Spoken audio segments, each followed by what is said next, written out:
하나님의 말씀을 봉독해 드리겠습니다. 요한복음 8장 1절부터. 예수는 감람산으로 가시다 아침에 다시 성전으로 들어오니 백성이 다 나오는지라 앉으사 저희를 가르치시더니 서기관들과 바리새인들이 간음 중에 잡힌 여자를 끌고 와서 가운데 세우고 예수께 말하되 선생이여, 이 여자가 간음하다가 현장에서 잡혔나이다. 모세는 율법에 이러한 여자를 돌로 치라 명하였거니와 선생은 어떻게 말하겠나이까? 저희가 이렇게 말하면 고소할 조건을 얻고자 하여 예수를 시험하밀러라. 예수께서 몸을 굽혀 손가락으로 땅에 쓰시니 저희가 묻기를 마지 아니하는지라. 이에 일어나 가라사대 너희 중에 죄 없는 자가 먼저 돌로 치라 하시고 다시 몸을 굽히사 손가락으로 땅에 쓰시니 저희가 이 말씀을 듣고 양심의 가책을 받아 어른으로 시작하여 젊은이까지 하나씩 나가고 오직 예수와 그 가운데 섰는 여자만 남았더라. 예수께서 일어나사 여자 외에 아무도 없는 것을 보시고 이르시되 여자여, 너를 고소하던 그들이 어디 있느냐? 너를 정죄한 자가 없느냐? 대답하되 주여 없나이다.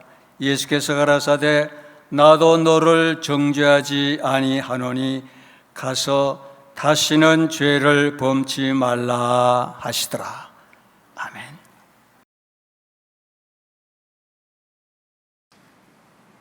우리나라의 삼국 사기에 보면은 이런 이야기가 있습니다.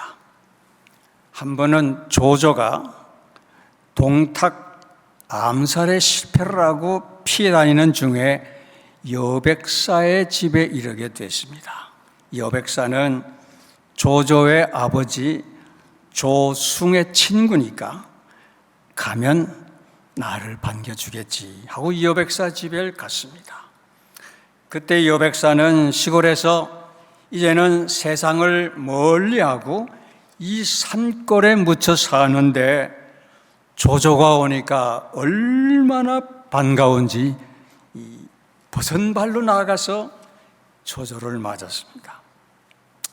한참을 이야기하다가 여백사가 일어서더니 아들을 불렀습니다. 가서 우리 집에 유일하게 남아있는 재산 중에 재산이고 음식거리가 돼지인데 돼지를 잡아다가 조조를 대접해라 하고 들어와서는 조조를 보고 아이 시골에 뭐 먹고 뭐 마실 게 있어야지, 내가 가서 술을 좀 사올 테니까 기다리라고. 여백사의 아들은 이 말을 듣고 돼지를 잡으려면 칼을 찾아야지, 이 시골에 식칼을 쓸 일이 없어서 칼을 찾아보니까 칼이 누렇게 녹슬어 있어요. 그 돼지를 잡으려고 먼저 칼을 갈았습니다. 칼을 얼마나 열심히 가는데 조조가 보니까 좀 이상한 생각이 들어요. 행동이 좀 수상해. 갑자기 이 여백사가 뒤돌러 가더니 아들을 불러가지고 뭐라고 수근수근 그러더니 아들이 칼을 갈고 있으니까 조조 생각에 이 여백사가 아직도 내 아버지한테 뭔가 원한이 있는데 아직 그 원한을 풀지 못해서 뭔가 이렇게 꾀를 부리는구나. 그래서 저 아들을 시켜가지고 나를 몰래 죽여버려라. 그렇게 하고 여백사는 술을 사러 갔는가 보다. 이렇게 오해하고서는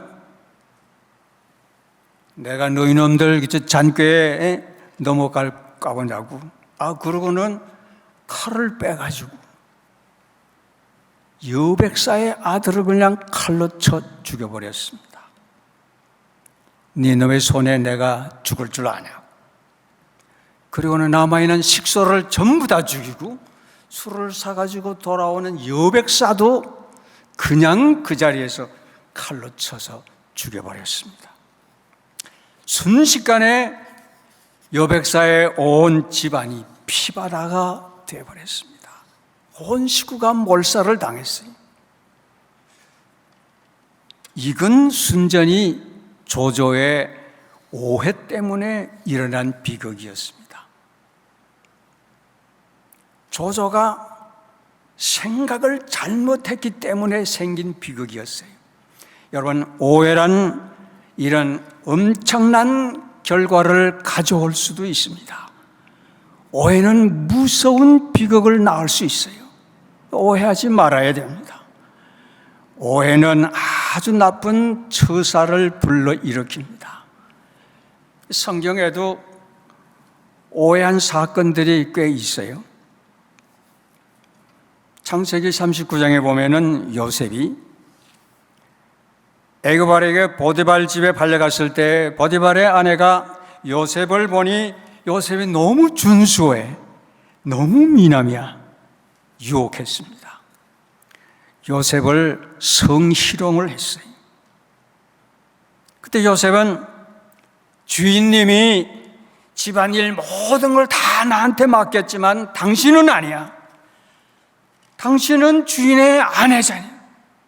절대로 안 돼요. 거절했습니다.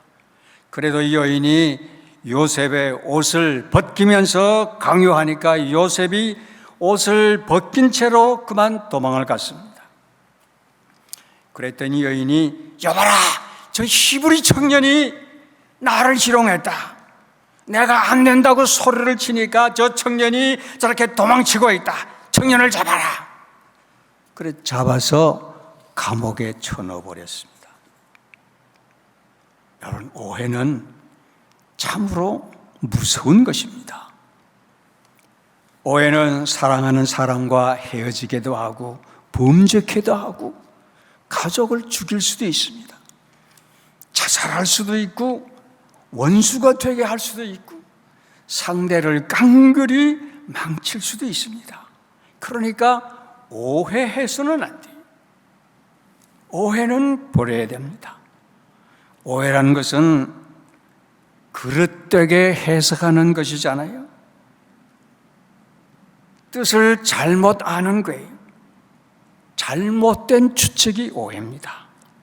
그러므로 오해는 해서는 안 돼요. 여러분이 오해 반대말이 뭐죠?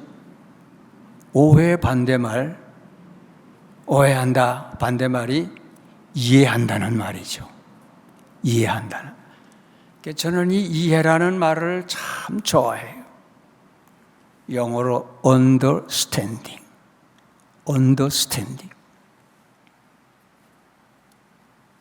무엇 아래 내가 서는 것, 상대방의 입장에 내가 서는 것, 상대의 처지에 서서 그 사람을 보는 것, 이 말이 이해한다는 말입니다.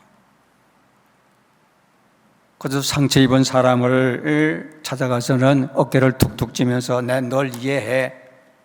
그건 이해가 아니에요. 그 사람의 입장에 서서 그 일을 말하는 것이 이해라는 겁니다. 성경에 보니까 이해라는 말과 오해라는 말을 찾아보니까 이해한다는 말은 성경에 없는 것 같아요. 보지를 못했어요. 그런데 오해라는 말은 딱 한 번 있어요. 예수님께서 대답하여 가라사대 너희가 성경도 하나님의 능력도 알지 못하는 거로 오해하였도다. 딱 한 번 나와 있어요. 바리새인들이 예수님의 부활을 믿어야 할 때 믿지를 못하고 그저 한다는 소리가 오해를 하고 있었기 때문에 예수님께서 이 자들을 보고 오해하였도다, 그런 말씀을 한 것이 있어요. 사실 예수님께서는 사실 여러 번 오해를 받으셨어요. 요한복음만 해도 유대인들에게 오해받은 사실이 7번이나 있어요. 제자들에게도 오해를 받으셨어요. 6번이나 오해를 받으셨어요. 군중들에게도 5차례나 오해를 받으셨어요. 예수님 보고 귀신 들렸다, 미쳤다, 내가 하늘에서 내려온 산떡이라 그러니까 자기가 무슨 하늘에서 내려와서 요셉의 아들인데 헛소리한다 이거죠. 그러나 예수님께서는 성경 전체를 읽어보면 얼마나 많은 사람들을 이해하시고 넓은 아량으로 사람들을 대해주셨고 상대를 긍휼히 여기면서 기적을 베푸신 일들을 얼마나 많이 행하셨습니까? 오늘 본문에 있는 말씀을 보세요. 예수님 앞에 간음종에 잡힌 여인이 끌려왔습니다. 간음하다가 현장에서 잡혔어요. 이런 간음한 여자는 성경에서도 돌로 쳐 죽여라 했으니까 서기관과 바리새인들이 이런 여자는 돌로 쳐 죽여야 한다 그러면서 예수 당신은 어떻게 하겠느냐 대들었습니다. 예수님을 시험하기 위해서, 고소할 조건을 찾기 위해서 예수님께 대들었어요. 이 여자는 분명히 법적으로 잘못했어요. 죄를 저질렀습니다. 못할 짓을 했어요. 정죄 받아서 마땅합니다. 바리새인들과 서기관들 입장에서 보면 이런 여자는 돌로 매장시키는 것 외에는 해결할 길이 없었습니다.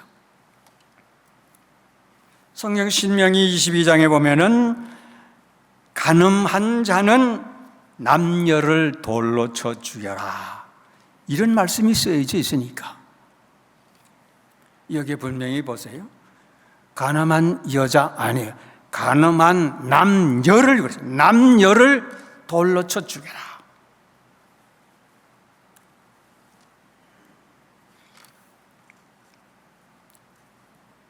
바리새인들과 서기관들은 이 사실만 보고, 이 여자가 이렇게 간음한 사실만 보고서는 돌로 쳐 죽이려고, 분명히 예수님은 율법을 믿는다면 돌로 쳐 죽여라 그럴 테니까 돌을 다 들고 있어요.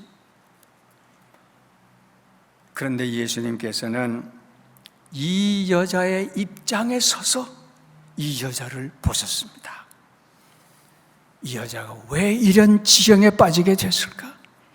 얼마나 가난했으면, 얼마나 살기가 어려웠으면 자기 몸을 팔다가 이렇게 됐을까? 예수님께서는 이 여자를 이해하셨습니다.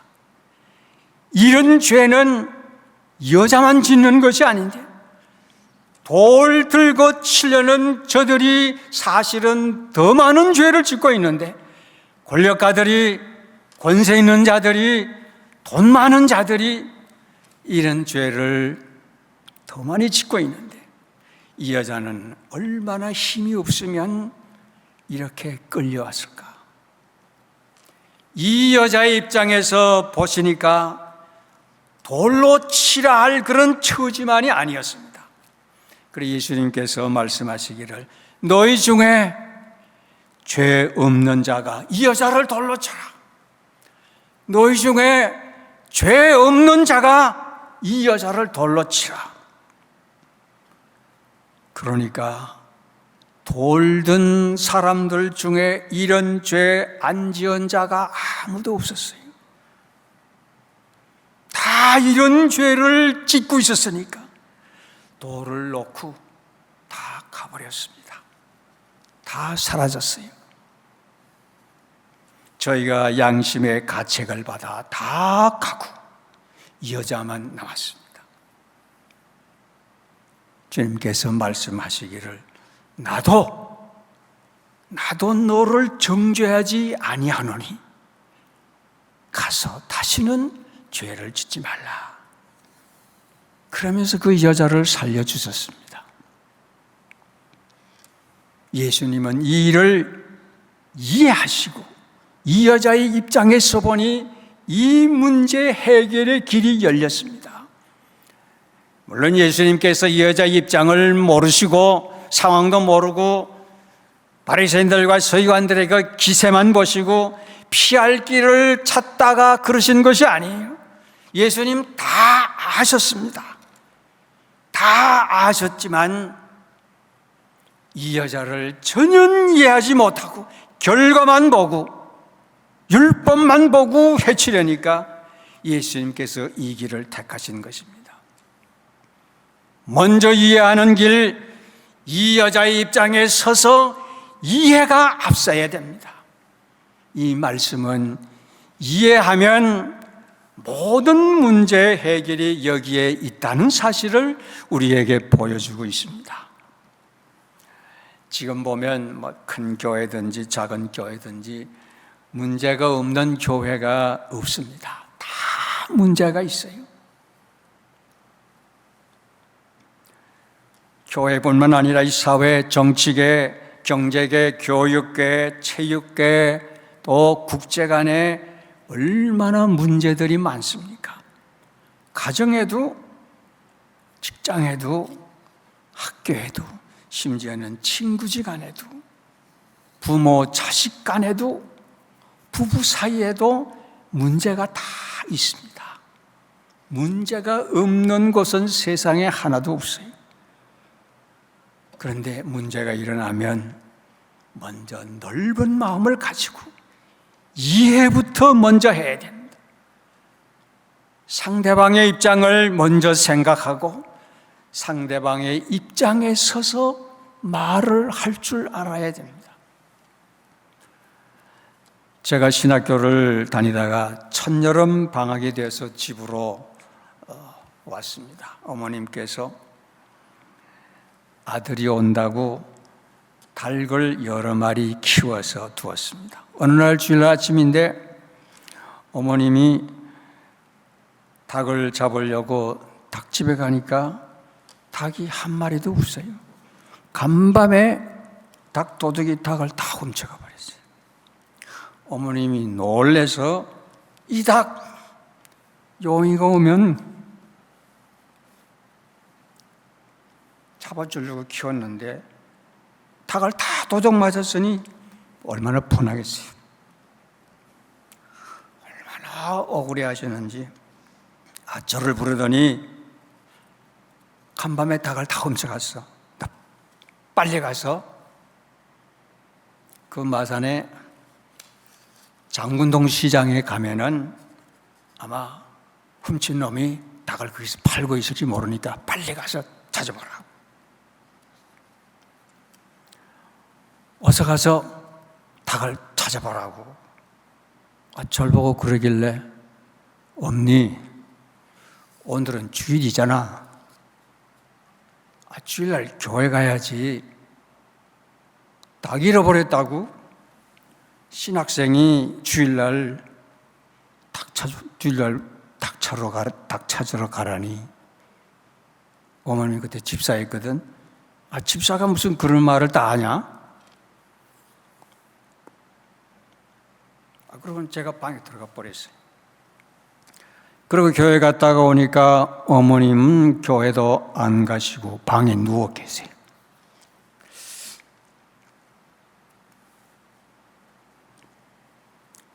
그렇게 방에 누워 계시기를 3일 동안 괴로워하셨지만 저는 그냥 못 본 채 하고 지냈어요. 다음날 아버님께서 저를 부르시더니 이리 와봐. 너는 엄마에게 말한 것이 신앙적으로는 맞는 말이었다마는 듣는 내 엄마는 충격을 받아서 저렇게 3일 동안 누워있잖아. 누워있는 내 엄마의 마음을 너는 이해해 본 적이 있느냐? 너의 바른 말이라도 상대가 충격을 받아 쓰러져 있다면은 성경에 여리고를 내려가다가 강도를 만나서 사람이 쓰러져 있는데 제사장은 보고 그냥 지나갔어. 레위 사람도 그냥 보고 지나갔는데 너나 그 사람이나 뭐가 다르냐? 넌 내가 보니 위선자야. 듣고 보니 내가 정말 어머니의 마음을 조금도 이해하지 못하고, 그래서 내 생각,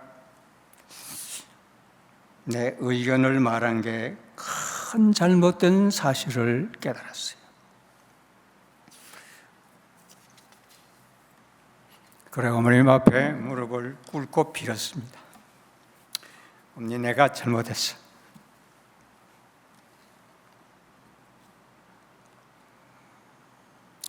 부모님이 충청도 분이니까 제가 엄니라고 했죠. 엄니 마음 이해 못하고 함부로 짓거린 거 내가 잘못했어. 울면서 또 울면서 빌었습니다. 어머님의 마음을 이해하지 못한 불효 자식, 정말 나쁜 놈, 남의 마음을 해치는 마음에 못이 박혔습니다. 제가 크게 깨닫고 그로부터 신학 공부를 하면서 상대를 먼저 이해해야지. 말을 해도 상대의 입장에 서서 말을 하고 내 생각이나 주장을 먼저 하지 말아야지. 이런 자세를 가지고 공부를 했어요. 그래도 그때는 나 같은 놈이 목사가 되면 상대가 내 말을 듣고 상처받을 수도 있을 터이니까 목사 안수를 받아서는 안 되겠구나.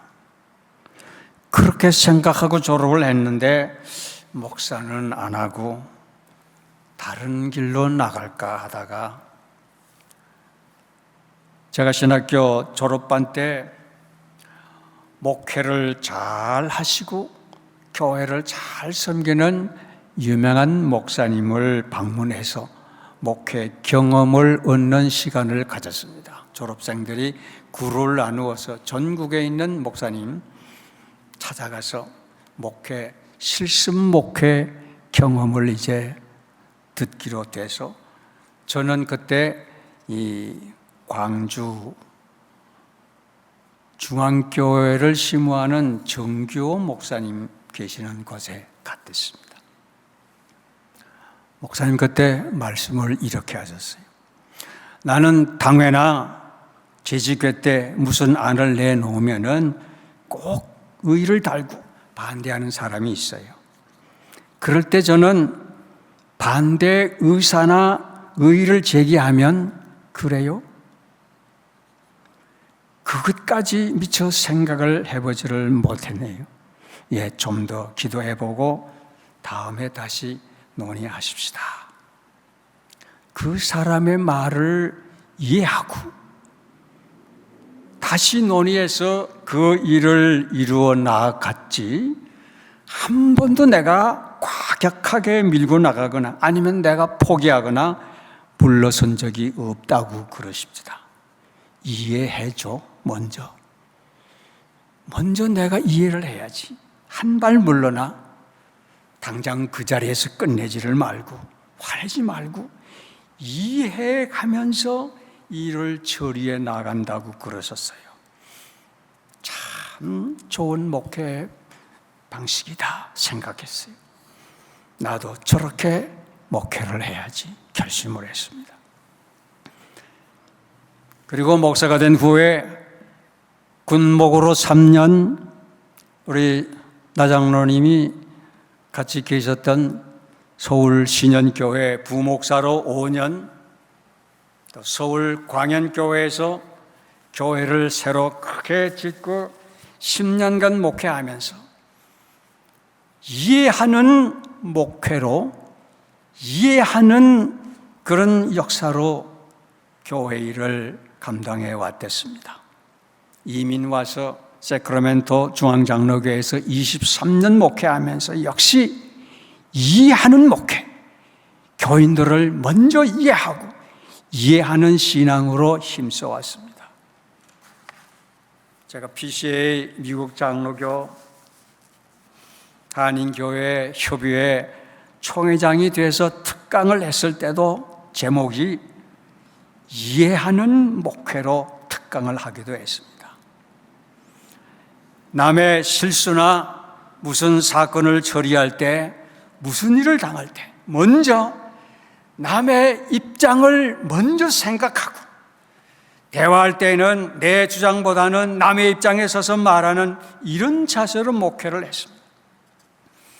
이것이 신앙인의 바른 자세가 아니겠습니까?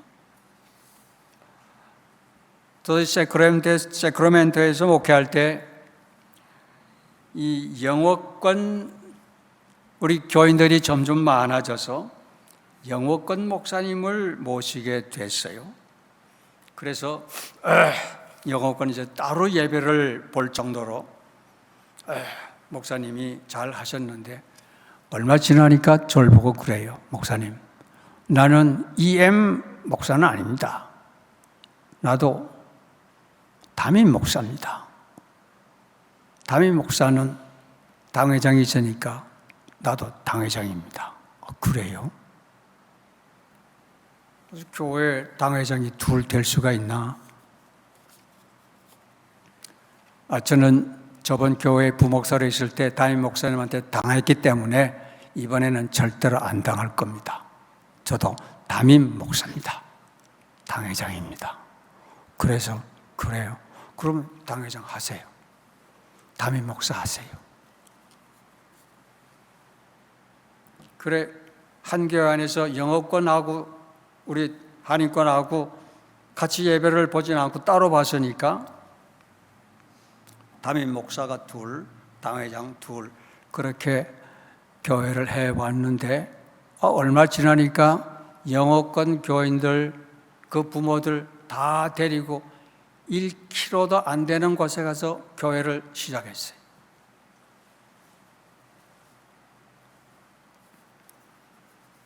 그런데 1년이 안 돼서 교회가 그만 풍지박산이 나더니 나간 교인들이 다 돌아왔어요. 이해해주면 교회가 손해나는 것 같아도, 내가 피해를 입는 것 같아도 아니에요. 이해하면 하나님께서 지혜를 주시고 하나님께서 좋은 길로 인도해 주십니다. 이해하면 다툼이 없어지고 분쟁이 사라지고, 이해하면 사랑이 생기고, 이해하면 마음이 하나가 되고, 이해하면 평안이 찾아오는 줄 믿으시기를 바랍니다. 마지막으로 넓은 마음으로 사랑하고 이해하는 사람, 다윗에 대해서 말씀을 드리겠습니다. 다윗이 만년에 그 아들 압살롬이 반란을 일으켰습니다. 다윗이 왕으로 40년을 장기 집권을 하니까 압살롬이 시기해서 헤브론에 가서 장수 여러 명들과 군사 12,000명을 모아놓고 스스로 내가 왕이다, 내가 이제부터 이스라엘의 왕이다,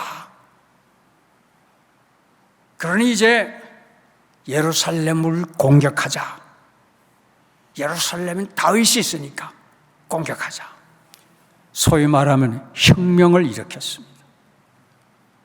어느 날 갑자기 장수들과 군대를 끌고 압살롬이 다윗을 죽이려고 다윗이 있는 예루살렘을 공격했어요. 다윗은 소식도 모르고 준비도 못하고 있는데 이런 변을 당했으니 피해 도망갈 수밖에. 맨발로 도망을 갔다 그랬어요. 그러면서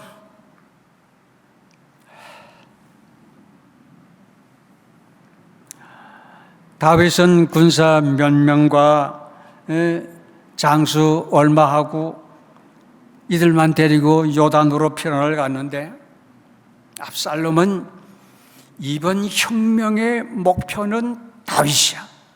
다윗만 죽여라. 다윗만 죽이면 혁명은 끝이다 하면서 다윗을 죽이려고 달려들었습니다. 피에 달아나는 다윗을 죽이려고 압살롬이 앞장서서 달려가는데 하나님이 막으셨어요.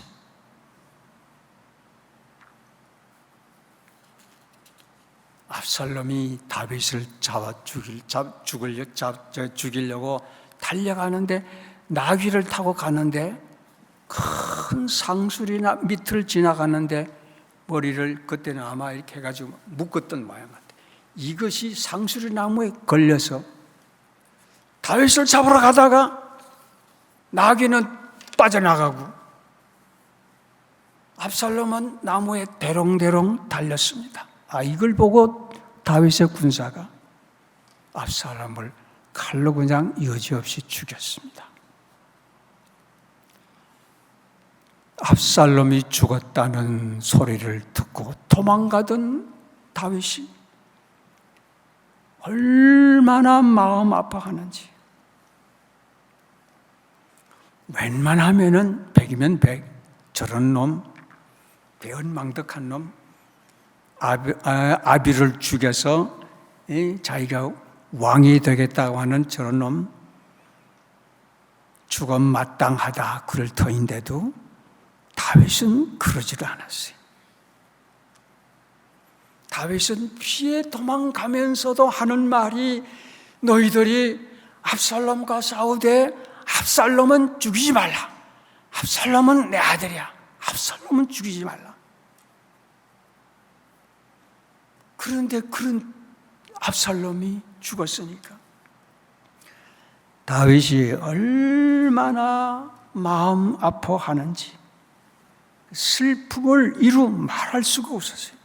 성경에 사무엘하 18장, 사무엘하 19장에 보면은 다윗이 압살롬 때문에 통곡을 하면서 우는 장면이 나옵니다. 내 아들 압살롬아, 내 아들 압살롬. 19장 4절에 보면은 내가 너를 대신해서 죽었더라면은 네가 죽지 않았을 터인데 왕이 얼굴을 가리우고 내 아들 압살롬아, 내 아들 압살롬아. 참 슬피 통곡을 했습니다. 보세요, 아들을 그렇게 사랑하고 그렇게 아끼고 그렇게 이해했던 다윗, 그때를 회상해서 쓴 성경이 시편 3편에서 7편까지의 내용입니다. 내가 밤마다 눈물로 내 침상을 띄우며 내 요를 적시나이다. 참 넓은 마음을 가진 다윗이죠. 용서하고 사랑하고 이해하는 마음을 가진 다윗. 자기가 죽을 처제가 되어도 아들의 입장을 이해하고 사랑하는 다윗. 여러분 본받고 싶지 않습니까? 다윗처럼 이해하는 믿음, 다윗처럼 용서하는 믿음, 다윗처럼 사랑하는 마음, 여러분 다 간직하시기를 주님의 이름으로 축원합니다. 기도하십시다.